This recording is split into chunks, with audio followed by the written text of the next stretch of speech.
Hey everybody, it's Jason Blaha here. I'm just sitting here drinking my morning coffee looking sexy as hell as usual. And we won't do the whole thing because I don't have my robe on. Now something that bothers me, and as you can see from the title of the video, I asked the question, and this is a legitimate question because of the mentality of where people get their advice in the training world and the bodybuilding world and even off YouTube, of would you ask Pamela Anderson? Now, a lot of you may not know who Pamela Anderson is. My age is showing, but she was on Baywatch. She was a famous actress back when I was younger and in my teens who had really big fake tits. She was hot, had big massive tits, and was famous for it. She obviously had implants. Would you ask her for chest advice on how to get your chest bigger, whether it's training or drugs or whatever else, because she had a big chest? And I'm going to venture to say the majority of you probably wouldn't. So why, when people who have fake muscle, be it through implants, oil, collagen injections, whatever, why do you people take their training advice or even their drug advice seriously when they're carrying obscene amounts of fake muscle? And this point comes up because there's an individual on YouTube. I'm not going to name their name because I don't want to make this a true drama video, but it begs the question of, yes, I know people will take advice based upon someone's results. Now, we could argue whether that's good or bad all day long, but it's perfectly reasonable in a lot of ways. That's actually a logical thing for someone to do, to say, hey, this person got these results. Maybe I should listen to what they say. While that's oftentimes bad because of the genetics of drugs, the time factor, everything else, just because they've reached a goal doesn't mean they reached the goal the most effective way, or it doesn't mean that you'll be able to reach it, but it's still not unreasonable. And a lot of people will do that in the physique world. They'll see someone who doesn't have their desired result and say, well, I'm not going to listen to them. And someone else, wow, they've surpassed what I want, so I'm going to listen to them. It's not an unreasonable thing. It doesn't make a person stupid. It might mean they don't fully understand all the factors, but it doesn't make them dumb. That's just human nature to look at that and do that. Okay, fair enough. But the thing is, when the person is not telling you how they actually got their results and they're spitting out things that are completely provably false, such as an individual that is on YouTube, and a lot of people say, well, the guy is huge, he has massive arms, so therefore he's being legit, he's being honest. But he spits out things about steroids that are provably false. You can open a science book and disprove those things. You don't actually have to use the drugs to go open a biochemistry book or medical book or pharmacology study book and say, well, that's actually not true. And when you can do that about 6 or 7 different times on different points that person makes, maybe a person should step back and go, well, maybe I should be questioning some of this a little more, just like with things I say. I mean, I'm not infallible myself.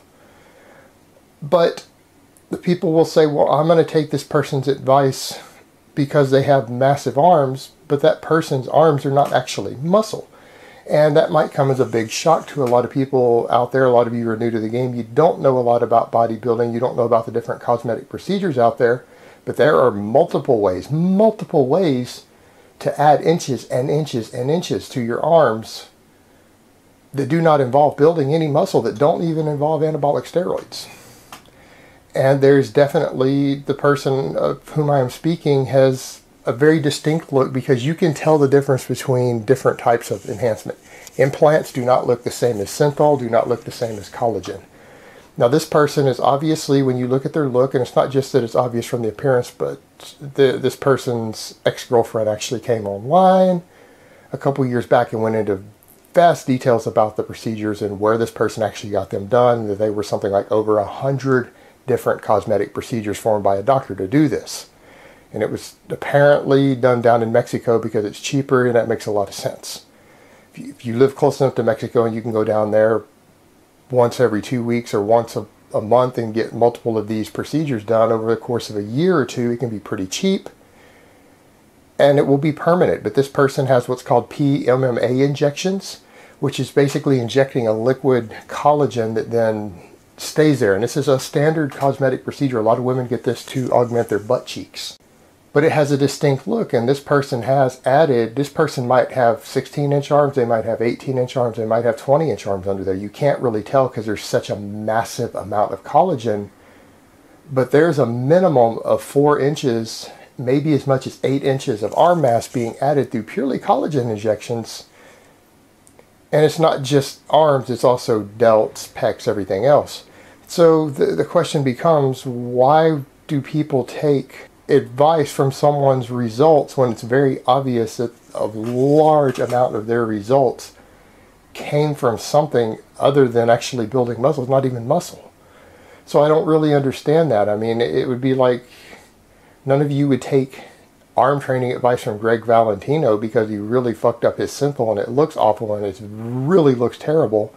But it's the same logic of someone has big arms, so therefore I'm going to listen to their steroid advice or arm training advice, when the reality is their arms may not even be that tremendously big, if you mean actual muscle mass, any more than if I were to bulk up to 300 pounds and get really, really fucking fat and go look at my big ass arms when there's 8 inches of lard hanging off of them. You guys wouldn't take that advice any more seriously, so I don't know why anyone would listen to that type of advice from someone with a minimum of 5 inches or more of extra mass added to their arms to make them look big that it isn't actually muscle, it's just collagen.